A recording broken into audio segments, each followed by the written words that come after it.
Ilmu sakti kanuragan tak bisa diabaikan di Nusantara, terlebih di Pulau Jawa.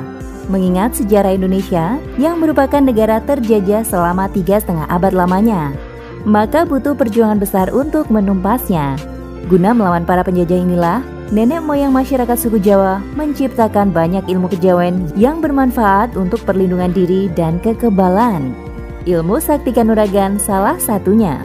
Jenis ilmu yang bisa membuat orang menjadi hebat, tangguh, dan sakti dalam melawan musuh. Di Jawa sendiri, ilmu ini menjadi ilmu yang hampir wajib dimiliki oleh nenek moyang kita zaman dahulu. Di era perjuangan para wali songo menyebarkan ajaran Islam, beliau juga menciptakan ilmu Islam kejawen yang salah satunya adalah ilmu kanuragan ini. Diketahui ada sekitar 4 ilmu jenis kanuragan ini yang dianggap paling hebat di Nusantara, bahkan di dunia. Apa sajakah jenis ilmu tersebut? Mari simak ulasannya berikut ini. 1. Ilmu Waringin Sungsang.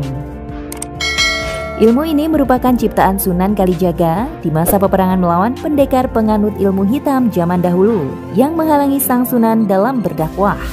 Di dunia persilatan sendiri, ilmu ini sangat diminati banyak orang karena kehebatannya. Ilmu kanuragan ini memiliki efek mematikan. Siapapun yang diserang ajian ini akan terserap energi kesaktiannya dan langsung lumpuh hingga akhirnya roboh tidak berdaya.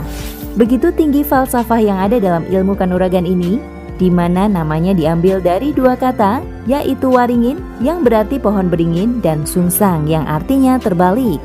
Hal ini berarti bahwa akar beringin berada di atas. Secara harfiah, bisa diartikan bahwa kehidupan berasal dari sumbernya yang akan terus hidup. Hingga saat ini, hanya sedikit orang yang mampu menguasai ilmu ini. Salah satunya adalah Kang Masruk Khan, seorang pakar ilmu spiritual.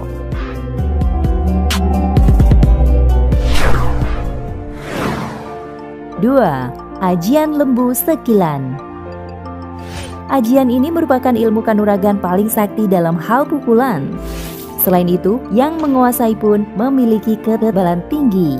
Tubuh pendekar lembu sekilan takkan tersentuh lawan. Menurut cerita kuno, saking kuatnya perisai gaib ini, pukulan lawan akan melenceng sekitar 50 cm dan hanya mengantarkan hawa angin saja. Tidak mudah menguasai ilmu kanuragan jenis ini. Seseorang harus menjalani puasa ngidang selama 40 hari. Puasa ngidang sendiri adalah puasa yang dimulai pada Kamis Wage dan dilakukan seperti puasa pada umumnya. Yang membedakan hanya dalam hal buka dan sahur. Saat sahur dan berbuka, hanya boleh makan dedaunan dengan garam, bagaikan kidang. Minumnya pun hanya boleh minum air putih langsung dari kendi. Puasa ini dilakukan selama 40 hari, kemudian dilanjut dengan puasa ngebleng selama 3 hari 3 malam, serta tidak boleh makan, minum, dan tidur.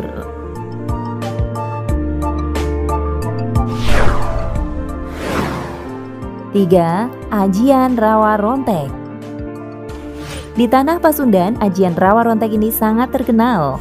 Meski termasuk aliran hitam, namun ilmu kanuragan ini banyak dimiliki para jawara di tanah Jawa pada masa itu. Para jawara ini menginginkan hidup kekal sampai tua karena dirinya tak terkalahkan. Tubuhnya yang terluka saat duel bisa dengan sekejap pulih kembali. Tubuhnya yang terputus bisa kembali menyatu.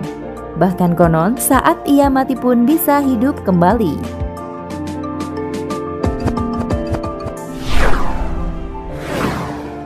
4. Ilmu Gelap Ngampar. Ilmu kanuragan jenis ini konon dimiliki oleh Mahapati Gajah Mada, sang pati Majapahit yang sakti. Gelap ngampar tergolong sebagai salah satu ilmu tingkat tinggi dan tak semua orang bisa mencapai tingkatan ajian ini. Keistimewaan dari ilmu ini yaitu apabila disalurkan lewat suara, maka yang mendengar bentakannya akan langsung tuli. Sedangkan jika ilmu ini dibaca di tengah-tengah riuhnya peperangan, siapa yang mendengar teriakan dari pemilik ilmu ini akan langsung bersimpuh, menyerah atau melarikan diri tanpa sebab. Bila ajian ini disalurkan lewat telapak tangan, maka tubuh yang terkena pukulannya akan terasa panas seperti tersambar petir.